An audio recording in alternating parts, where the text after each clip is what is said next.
भक्ति भक्त भगवंत गुरु चतुर्नाम बपु एक। तिनके पद बंदन करो नासे विघ्नयने। सिय मांडवी उर्मिला श्रुति कीरति बरबाम।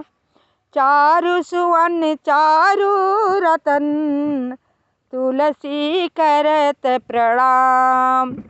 भाषा तुलसीदास कृत कथा करो अनुसार। आसन लीजय हृदय महु आया हूँ पवन कुमार। मंगल भवन मंगल हारी द्रबहु सुदशरथ अजीर बिहारी। मंगल भवन अमंगल हारी द्रबहु सुदशरथ अजीर बिहारी। राजा दशरथ जी के आंगन में विहार करने वाला द्रबहु सुदशरथ अजीर बिहारी। विहार करने वाला दशरथ के सुपुत्र, आप मेरा अमंगल को हरण कीजिए और मंगलमय को कीजिए। कितना अच्छा एक एक शब्द अच्छा, इतना गुणमय लिखा हुआ है।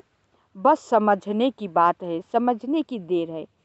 जितना ही हम गहराई में उतरते जाएंगे ना, उतना ही समझ में आता जाएगा। और जितना ही समझ में आएगा ना, उतना ही अच्छा लगेगा। इसी से कहते हैं गोस्वामी तुलसीदास जी कि बिना सति संग विवेक न होई।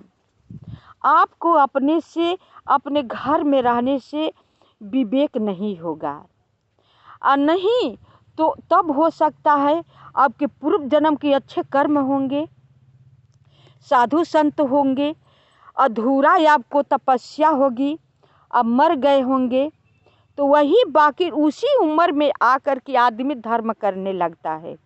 ये भी एक कर्म होता है।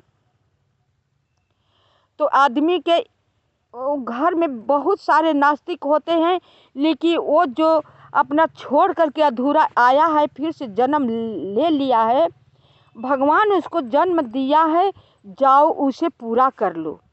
जो छोड़ कर तुम आए हो उसे पूरा कर लो।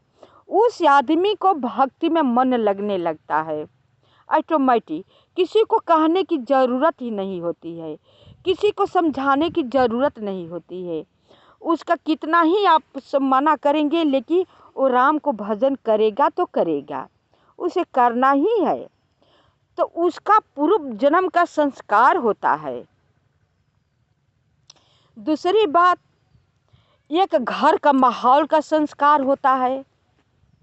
घर में सारे लोग अच्छी वाणी बोलेंगे, पूजा पाठ करेंगे, अच्छा वचन करेंगे, छोटे का और बड़े का लाज लिहाज करेंगे, तो जो बच्चा देखेगा वही करेगा।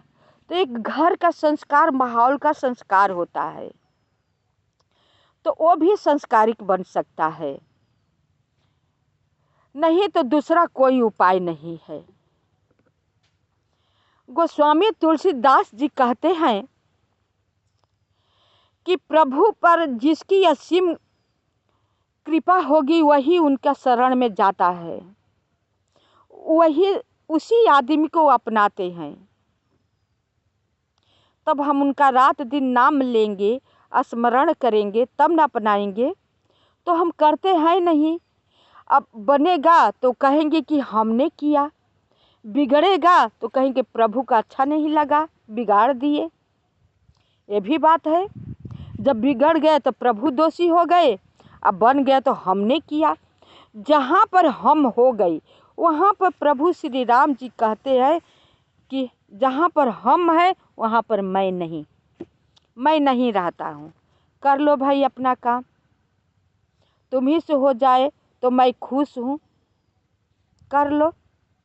छोड़ देते हैं। जो भगवान के ऊपर हमेशा रहता है उसका काम भगवान बनाते हैं। जैसे कि द्रौपदी का चिरहरण के समय अहंकार था।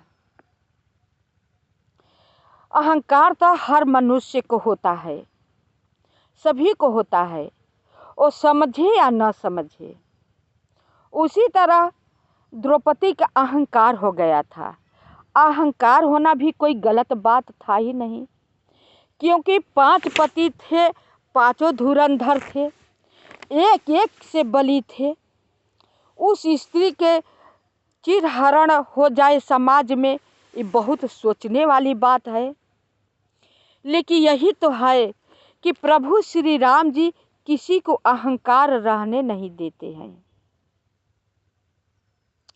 जुआ का खेल हुआ और जुआ के खेल में एक एक करके सब कुछ युधिष्ठिर जी हारते गए। ये मन से हारते गए कि अब की बार जीत जाएंगे, अब की बार जीत जाएंगे। और जीतते जीतते उन्होंने सारा सब कुछ हार गए। अब उनके पास कुछ रह ही नहीं गया। तब अपने भाइयों के दांव पर लगाए, भाइयों का हार गए। अस्त्र शस्त्र को दांव पर लगाया, वो भी सब हार गए। मुकुट को दांव पर लगाया, वो भी हार गए। केवल यह अच्छा अब भी बन जाए, अच्छा अब भी बन जाए, जो कि मेरे पास ये भी बात है। सोचती हूँ अभी मेरी ये कथा कहेंगे ना तो सब लोग अच्छे से देखेंगे।